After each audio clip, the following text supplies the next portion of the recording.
L'économie de la fonctionnalité, c'est une innovation en termes de modèle économique qui propose non plus de vendre un produit ou de vendre un service dans une logique de volume, mais bien davantage de s'inscrire dans une logique de mise à disposition d'une solution intégrée qui va garantir un résultat, qui va garantir une performance d'usage aux bénéficiaires de cette solution.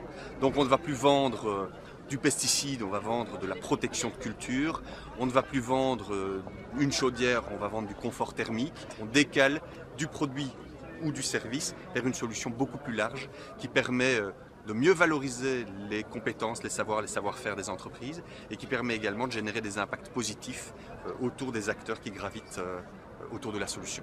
On a travaillé avec le Pays de Grasse et en particulier avec le Club des entrepreneurs du Pays de Grasse, car c'est un club qui, fort de plus de ses 100 dirigeants, a beaucoup traité déjà de la question du développement durable, de la responsabilité sociale, sociétale.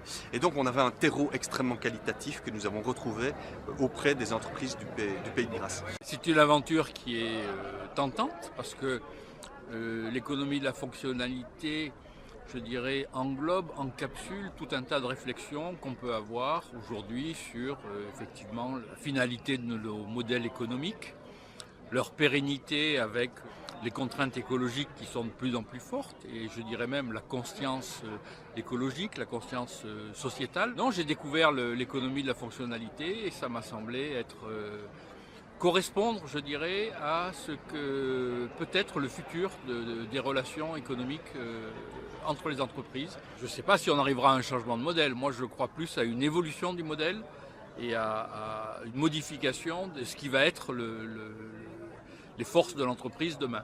Hier, les forces de l'entreprise, c'était effectivement sa capacité technique, son matériel de production.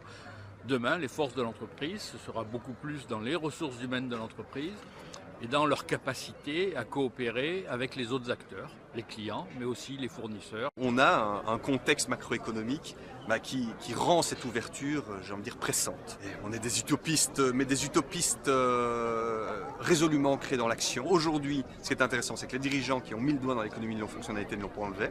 Donc ça, pour nous, c'est un critère extrêmement important. Ce que nous faisons reste petit, mais nous assistons à une accélération du développement depuis ces 2 dernières années qui est exponentielle. Que Luc Tournaire, effectivement, décide de s'engager dans un dispositif comme celui-là. Lui qui a, il a un appareil industriel important. Quand on parle d'économie de la fonctionnalité, on parle de passage d'une logique industrielle à une logique servicielle. Donc que lui non seulement souhaite s'y engager était pour nous un formidable signal positif, qu'il continue à avoir envie d'engager son entreprise dans l'économie de la fonctionnalité est un message formidable pour nous. Et puis, je dirais la cerise sur le gâteau, c'est qu'il accepte de prendre la présidence du club KPEF. S'il prend la présidence du club KPEF, c'est qu'il croit au bien fondé de son modèle.